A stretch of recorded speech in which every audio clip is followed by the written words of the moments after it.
Bien-aimés dans le Seigneur, soyez bénis. Merci d'avoir accepté de partager avec nous aujourd'hui. Alors, aujourd'hui, nous allons parler de Jésus et la femme samaritaine. Alors, que s'était-il passé réellement? Alors, le Seigneur nous dira la vérité tout de suite. C'est ainsi qu'il parvint dans une ville de Samarie appelée Sichar, non loin de la terre donnée par Jacob à son fils Joseph, là même où se trouve la source de Jacob. Fatigué du chemin, Jésus était assis tout simplement à même la source. C'était environ la 6e heure. Arrive une femme de Samarie pour puiser de l'eau. Jésus lui dit, « Donne-moi à boire. » Ses disciples, en effet, étaient allés à la ville pour acheter de quoi manger. Mais cette femme, cette Samaritaine, lui dit, « Comment, toi, un juif, tu me demandes à boire, moi, une femme samaritaine ?» Les Juifs, en effet, ne veulent rien avoir de commun avec les Samaritains.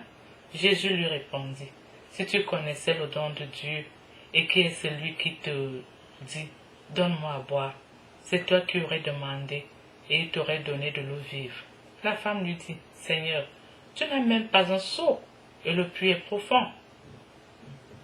D'où la tiens-tu donc cette eau vive? Serais-tu plus grand, toi, que notre père Jacob qui nous a donné le puits et qui, lui-même, y a bu ainsi que ses fils et ses bêtes? » Jésus lui répondit, « Quiconque boit de cette eau aura encore soif, mais celui qui boira de l'eau que je lui donnerai n'aura plus jamais soif. Au contraire, l'eau que je lui donnerai deviendrait en lui une source jaillissante en vie éternelle. » La femme lui dit, « Seigneur, donne-moi cette eau pour que je n'ai plus soif et que je n'ai plus à venir puiser de l'eau ici. » Jésus lui dit, « Va, appelle ton mari et reviens ici. » La femme lui répondit, « Je n'ai pas de mari. » Jésus lui dit, « Tu dis bien, je n'ai pas de mari. Tu en as eu 5 et l'homme que tu as n'est pas ton mari. En cela, tu as dit vrai. » Seigneur, lui dit la femme, je vois que tu es un prophète. Nos pères ont adoré sur cette montagne, et vous affirmez qu'à Jérusalem se trouve le lieu où il faut adorer. Jésus lui dit, crois-moi, femme, l'heure vient où ce n'est ni sur cette montagne, ni à Jérusalem que vous adorerez le Père. Vous adorerez ce que vous ne connaissez pas. Nous adorons ce que nous connaissons, car le salut provient des Juifs. Mais l'heure vient, elle est là, où les vrais adorateurs adoreront le Père en esprit et en vérité. Tels sont, en effet, les adorateurs qui cherchent le Père. Dieu est esprit, et c'est pourquoi ceux qui l'adorent doivent l'adorer en esprit et en vérité. La femme lui dit, « Je sais qu'un Messie doit venir, celui qu'on appelle Christ. Lorsqu'il viendra, il nous annoncera toutes choses. » Jésus lui dit, « Je le suis, moi qui te parle. »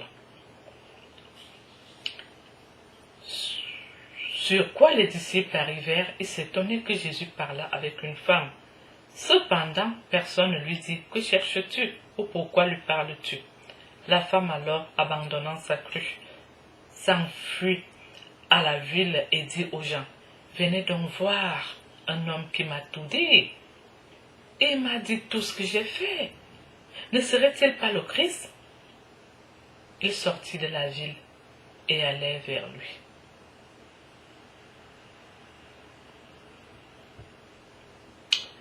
Bien-aimés dans le Seigneur, soyez bénis. Vous savez, moi aussi, c'est une histoire qui m'a coupé le souffle. Ça m'a coupé le souffle. Le Seigneur est vraiment venu pour unir. Parce que là, quand nous lisons ça, c'est-à-dire, nous voyons tout simplement que les Juifs n'avaient aucun rapport avec les Samaritains. Mais le Seigneur n'a pas tenu compte de ça. C'est un Dieu d'amour, un Dieu de paix. Et il était vraiment venu pour la réconciliation. La preuve est là. Alors, bien-aimés dans le Seigneur, merci d'avoir accepté de partager avec nous. Nous nous retrouverons au partage suivant. Soyez bénis et à tout bientôt.